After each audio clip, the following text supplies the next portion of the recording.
Hello friends, मैं हूं वेद शुक्ला और स्वागत है आपका हमारे यूट्यूब चैनल सीधे दिल से वेद शुक्ला पर। हमने सामान्य अध्ययन की क्लासेस स्टार्ट की थी इस चैनल पर और इस वादे के साथ कि इस क्लासेस के दरमियान हम एसएससी, बैंक, रेलवे जैसे सारे वनडे कॉम्पिटिटिव एग्जाम्स और सिविल सर्विसेज की दोनों को ही कैटर करेंगे। पहला काम हमने किया कि सामान्य अध्ययन को पढ़ने पढ़ाने का अप्रोच डिस्कस किया। उस अप्रोच में हमने ये जाना कि कैसे हमें अपने तरीके और अपने अंदाज और तेवर दोनों को बदलना पड़ेगा। प्रीवियस ईयर पेपर एनालिसिस की महत्ता को जाना और उसके बाद हमने सिलेबस डिस्कशन किया।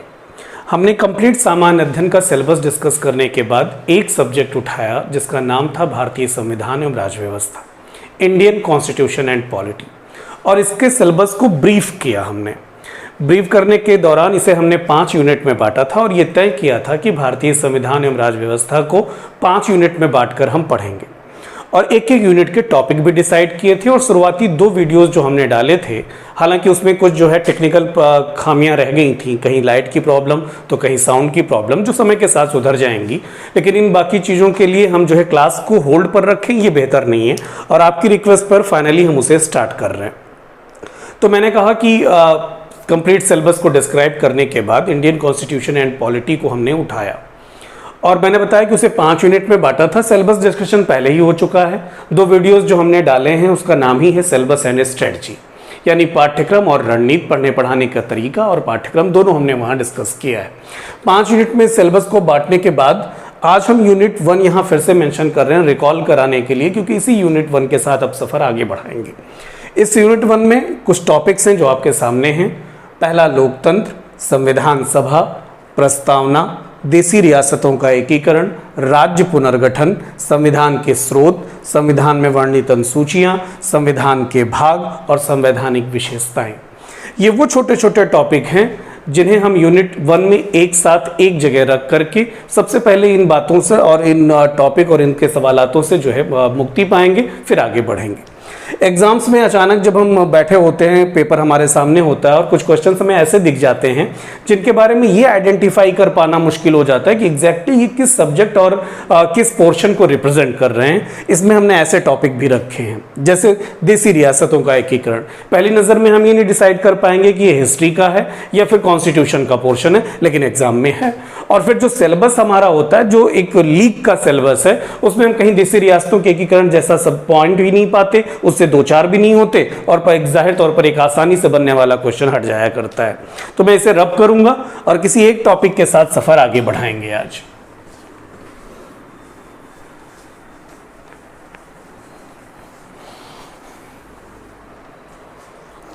एक इसी यूनिट का, हालांकि वो लिखने के सीक्वेंस में नीचे नजर आया होगा, लेकिन छोटा सा टॉपिक है, पहले उसे क्लियर करेंगे फिर बाकी हम विधिवत आगे बढ़ाएंगे। कॉन्स्टिट्यूशन टॉपिक था देसी रियासतों का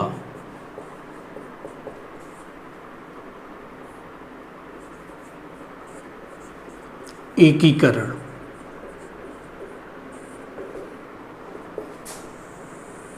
आइए जरा समझें।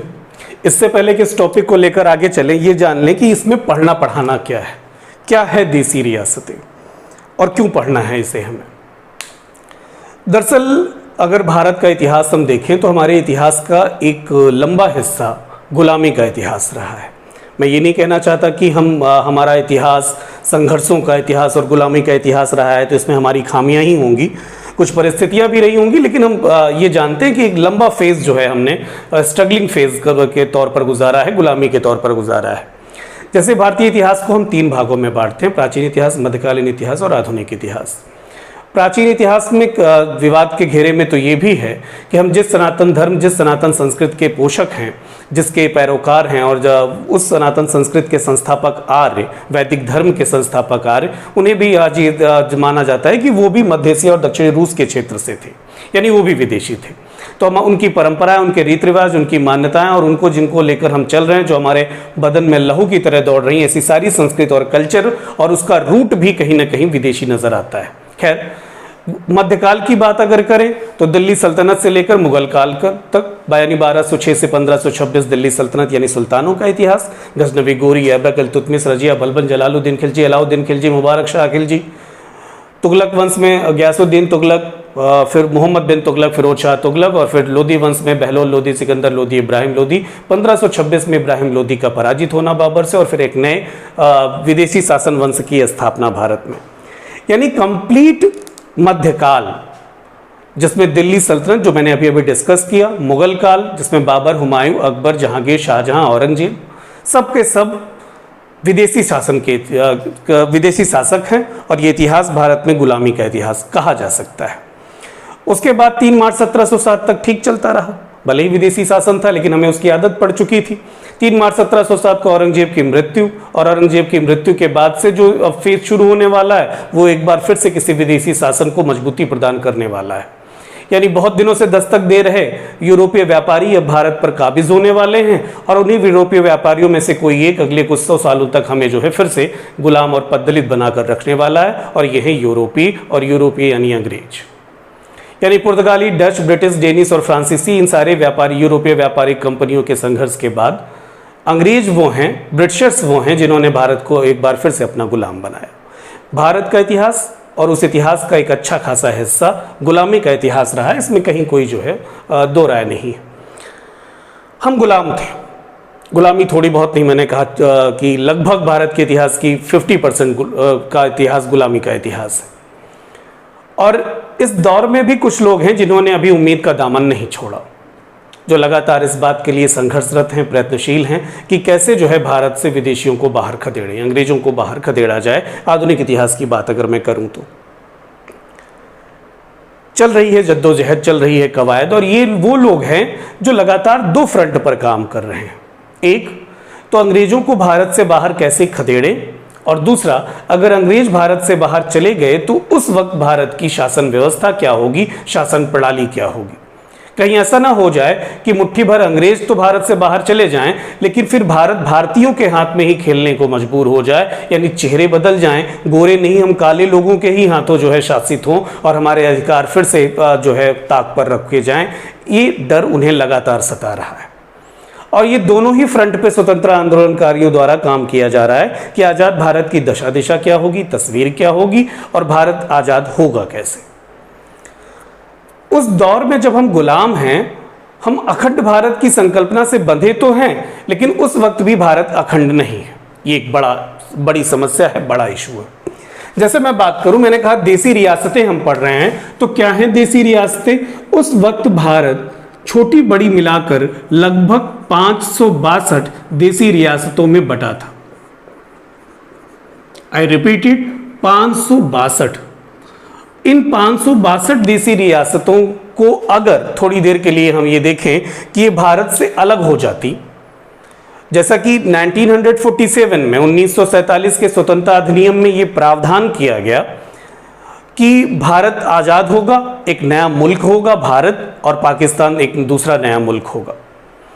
1947 के स्वतंत्रता अधिनियम में इस प्रावधान के साथ साथ देसी रियासतों के लिए भी ये प्रावधान किया गया था कि ये देसी रियासतें 3 विकल्पों को ऑप्ट कर सकती हैं। पहला, ये चाहें तो भारत में हैं, भारत में बनी रहें, ये चाहें तो नवगठित राष्ट्र पाकिस्तान में शामिल हो जाएं, और तीसरा, ये ना तो भारत में शामिल हो ना पाकिस्तान में, बल्कि अपने स्वतंत्र सत्ता की घोषणा भी कर सकती हैं। कैन यू इमेजिन ये क्या हो रहा है? 1947 का स्वतंत्रता अधिनियम ये क्या करने का प्रयास कर रहा है? सबसे पहले तो भारत को 2 टुकड़ों में बांट दिया।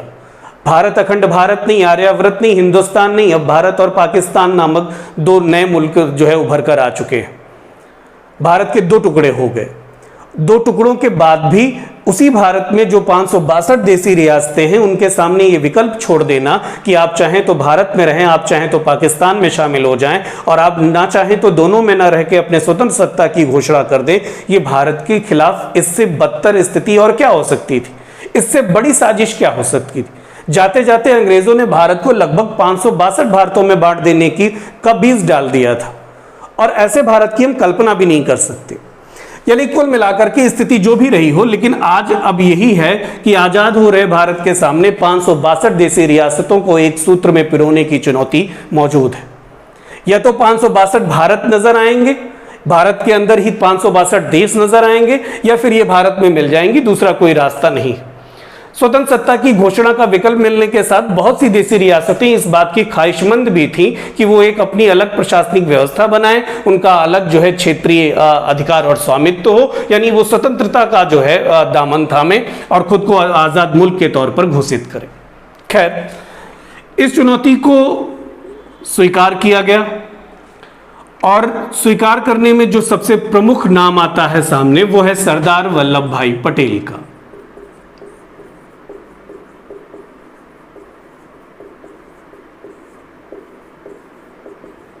बहुत हद तक वल्लभ भाई पटेल को इसमें सहायता मिली वीपी मेनन की, जो उस समय सचिव थे, और इन दोनों के संयुक्त प्रयासों से इस समस्या का निदान पाया जा सका।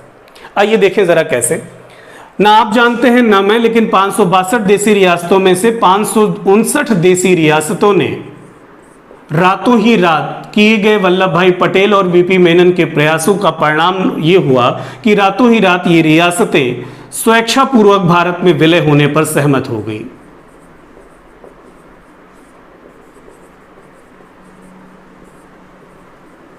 यानी 562 में से 559 रियासतों ने स्वेच्छापूर्वक भारत में विलय होने पर अपनी रजामंदी जता दी। पता नहीं क्या समझाया, कैसे समझाया, ना आप जानते हैं ना हम, लेकिन हम ये जरूर जानते हैं कि 562 में 559 रियासतें अब भारत में रहने को तैयार है।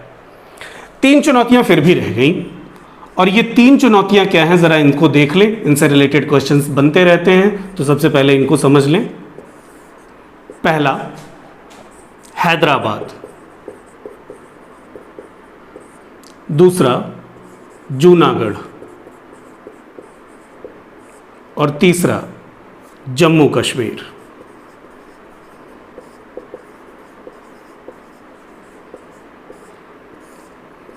आइए जरा देखें तो। दरअसल हैदराबाद, पहले हैदराबाद ही डिस्कस करते हैं, तीनों करेंगे 1 बाय 1। ऐसी क्या स्थिति थी कि हैदराबाद और जूनागढ़ जम्मू कश्मीर की चुनौती विद्यमान रही, और फिर इसका क्या समाधान निकाला हमने और कैसे निकला, इसकी बात करेंगे। हैदराबाद में उस वक्त शासन था निजाम का,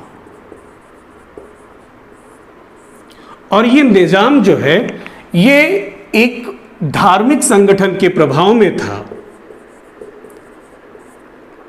कट्टरपंथी धार्मिक संगठन कह सकते हैं,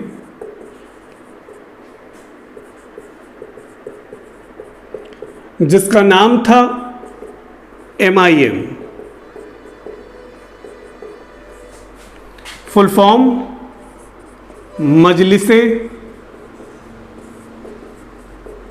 इत्तेहादुल मुसलमीन।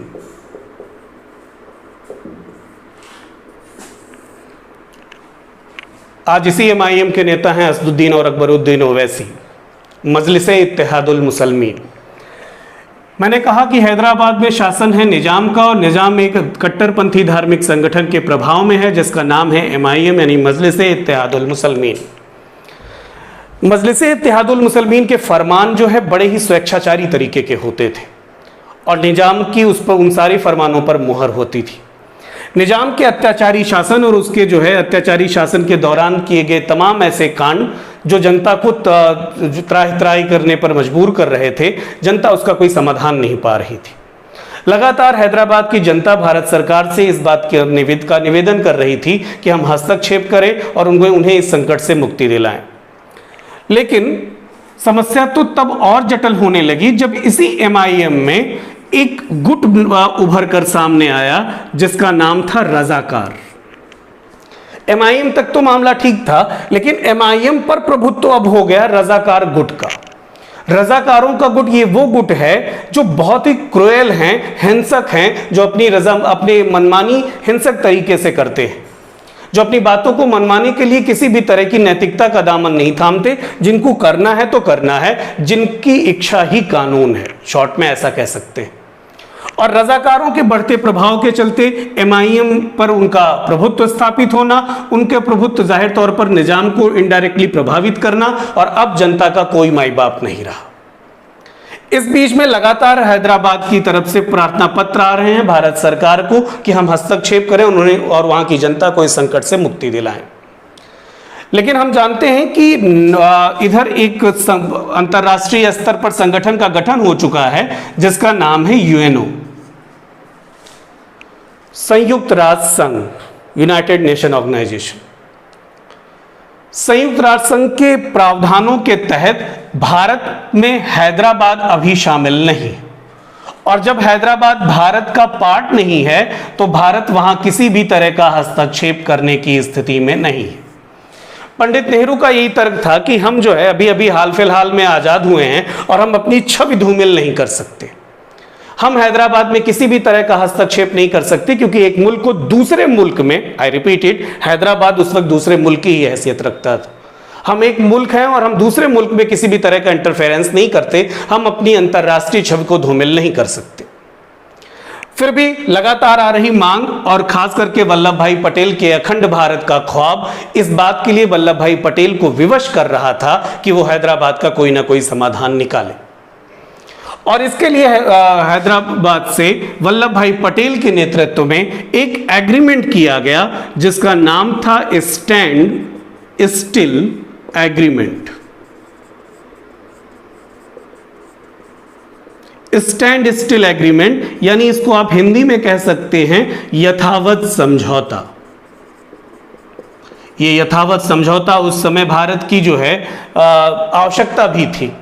आवश्यकता इसलिए क्योंकि तुरंत किसी समाधान को निकालने की स्थिति में भारत बिल्कुल नहीं था, एक तो अंतर्राष्ट्रीय दबाव के चलते और दूसरा इस लिहाज से भी कि हमारे सामने हैदराबाद के ही समय पर जम्मू कश्मीर की समस्या भी पेश खड़ी हो चुकी है और जो कि थोड़ा सा ज्यादा जटिल नजर आ रही है।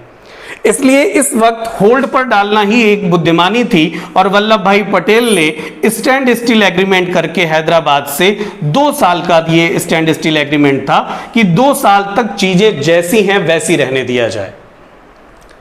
यानी हमें कोई जल्दबाजी नहीं है, हम चाहते हैं कि आप भी वक्त लीजिए, अपनी परिस्थितियां, अपनी आंतरिक स्थितियां, परिस्थितियों को सुधारिए और 2 साल में आप कम से कम इस तरह का माहौल बनाने में कामयाब हो जाइए कि आपकी जनता आपके शासन को स्वीकार कर सके, उसे जबरदस्ती कबूल ना करना पड़े, बल्कि वो अपनी रजामंदी से आपकी व्यवस्थाओं का पालन करे। इस 2 साल के स्टैंड स्टिल एग्रीमेंट में रजाकारों का प्रभाव बढ़ता गया और स्थितियां सुधरने के बजाय और बदतर होती गई। और फिर ऐसे में इधर इन 2 सालों में जम्मू कश्मीर की जटिल समस्या को एक हद तक वल्लभ भाई पटेल जो है सुलझाने में कामयाब हो पाए थे और ये इस 2 साल का बेहतरीन इस्तेमाल किया उन्होंने। और 2 साल बाद जब हैदराबाद को देखा उन्होंने कि स्थितियां बद से बदतर होती जा रही हैं, तो हैदराबाद में उन्होंने पुलिस कार्यवाही के जरिए हैदराबाद का विलय किया।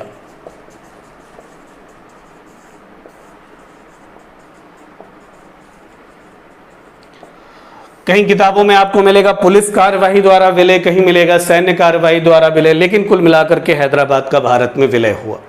हम पुलिस कार्रवाई इसलिए भी कहते हैं क्योंकि हमारा कहना है कि हमने कोई सेना नहीं भेजी किसी दूसरे मुल्क में, बल्कि व्यवस्था को कायम करने के लिए पुलिस भेजी थी और उस व्यवस्था को पुलिस के जरिए हमने जो है संभाला और उसको व्यवस्थित किया। तो प्रश्न जो आते हैं वो कैसे आते हैं? पहला प्रश्न, भारत में स्वतंत्रता प्राप्त के समय छोटी बड़ी मिलाकर कितनी देसी रियासतें थीं? जाहिर तौर पर 562। कितनी रियासतों का स्वेच्छापूर्वक विलय हो गया? 559 देसी रियासतों का।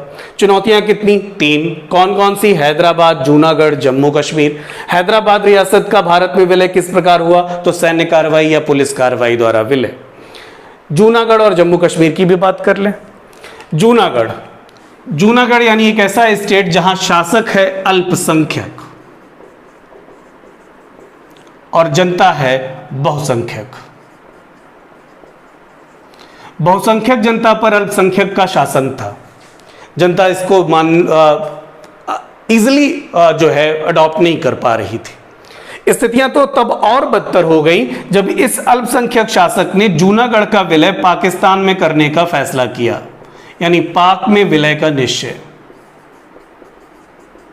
जनता ने इस बात पर बगावत कर दी और जनता की बगावत का परिणाम हुआ कि जूनागढ़ का शासक पाकिस्तान भाग गया। शासक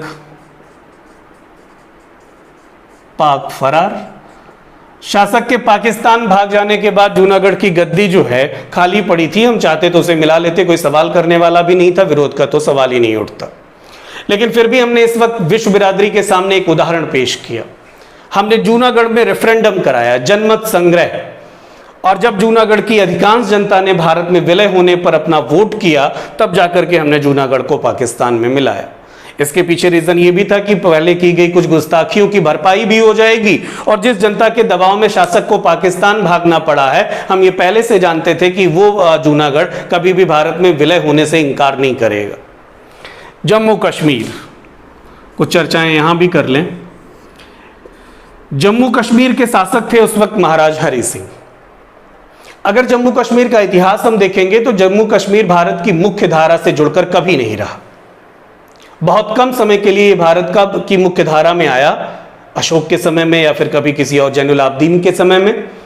अदरवाइज ये अलग थलग ही बना रहा। अपनी अलग भौगोलिक सांस्कृतिक विविधताओं के कारण इसने अलग अपना जो है अस्तित्व बरकरार रखा। जम्मू कश्मीर के महाराज का मानना था कि वो भारत में विलय नहीं करना चाहते। साथ ही में ये बात और स्पष्ट थी कि महाराज पाकिस्तान में भी विलय नहीं करना चाहते। जब भारत और पाकिस्तान दोनों ही देशों ने इस बात को स्वीकार लिया, लेकिन इस बार पाकिस्तान भारत की तरफ से कोई पहल हो, इससे पहले स्वयं पहल करके बाजी मार लेने के मूड में है। पाकिस्तान ने अपने बलूचिस्तान प्रांत की हिंसक कबायली जनजाति को ट्रेंड किया, और ट्रेंड करने के लिए उसने बाकायदे अपनी सेना का इस्तेमाल किया, और उन सैनिकों की जमात में भी 60% पाकिस्तानी सैनिक थे। आज ये बात प्रमाणित हो चुकी है। और इनका इस्तेमाल उसने जम्मू कश्मीर में एंट्री करा करके आतंक फैलाने और क्षेत्र पर कब्जे की नीयत से किया। जम्मू कश्मीर में जब ये लोग एंट्री कर गए, उस वक्त महाराज हरि सिंह जो है कि पैरों तले अब जमीन खिसकने लगी। कुछ दिन उन्हें इस बात का गुमान रहा कि वो चीज़ों को अपने लेवल पर हैंडल कर लेंगे, लेकिन जैसे जैसे जो है उपद्रवियों की संख्या बढ़ने लगी, लगभग 1.5 लाख लोग सैकड़ों ट्रकों में भर करके श्रीनगर से 150-200 किलोमीटर की दूरी तक पहुंच गए, और बड़े पैमाने पर जो है विधर्मियों की हत्याएं की जाने लगी। इवन मुसलमानों की भी हत्याएं कम नहीं हुई, मुस्लिमों की भी हत्या की जाने लगी, बलात्कार की बीभत्स घटनाएं होने लगी। ऐसे में महाराज हरि सिंह के पैरों तले जमीन का खिसकना लाजमी था। पहले लगता था कि वो कंट्रोल कर लेंगे। उनको उनके एक जो है विश्वस्त मंत्री ने ये सलाह भी दी थी कि महाराज आप जो है जम्मू में हैं और सुरक्षित हैं, क्योंकि जम्मू में आप अल्पमत में नहीं हैं, लेकिन कश्मीर की घाटी में अगर पाकिस्तान की सेना इंटर करती है और आने के बाद उसने जो है जिहाद का नारा दे दिया, तो कश्मीर घाटी के अधिकांश लोग जो है वो मुस्लिम कम्युनिटी से हैं। इस बात का खतरा हो सकता है कि वो आपके खिलाफ ही बगावत कर दें। लेकिन महाराज को इस बात का भरोसा था कि स्थितियां ऐसी नहीं बनेंगी, और स्थितियां ये बनाने की आवश्यकता भी नहीं थी, क्योंकि आने वाले लोग आतताई थे और उनका कोई धर्म नहीं था, ना वो मुस्लिम थे ना हिंदू, क्योंकि उन्होंने दोनों ही कौमों का बुरा किया। जब 150 किलोमीटर की दूरी पर वो पहुंच गए हैं, तब महाराज हरि सिंह जो है वल्लभ भाई पटेल से मीटिंग के मूड में आए। रातों रात वल्लभ भाई पटेल, वीपी मेनन जो है पहुंचते हैं, मीटिंग होती है, तमाम तरह की बातें होती है। वल्लभ भाई पटेल जो है कहते हैं कि हम अगर आपकी मदद कैसे कर सकते हैं साहब, जब हम जो है यूएनओ का गठन हो चुका है और संयुक्त राष्ट्र संघ के गठन के बाद हमें इस बात की इजाजत नहीं कि हम आपके आंतरिक मामलों में किसी तरह का हस्तक्षेप करें, क्योंकि आप भारत का अंग नहीं।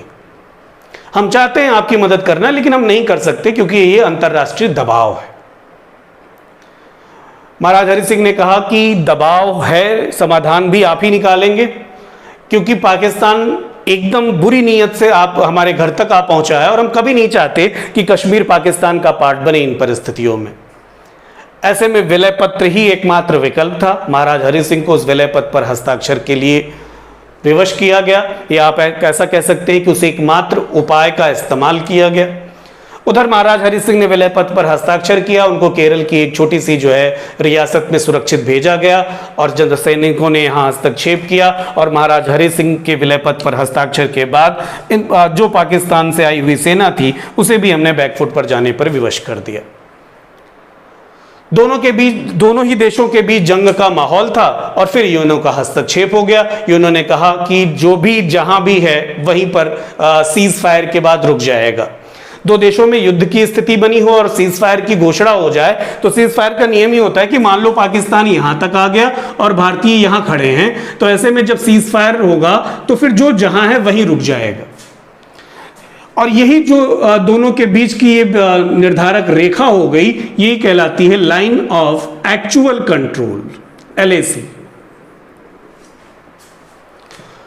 और एक्चुअल कंट्रोल की स्थिति में इस तरफ जो लोग रह गए ये हैं पाकिस्तानी, और जो इधर का हिस्सा ये भारत है। हम इसे कहते हैं POK यानी पाकिस्तान ऑक्युपाइड कश्मीर, इसे पाकिस्तानी कहते हैं आजाद कश्मीर। पाकिस्तानियों की नजर में ये गुलाम कश्मीर है और ये हमारा आजाद कश्मीर है।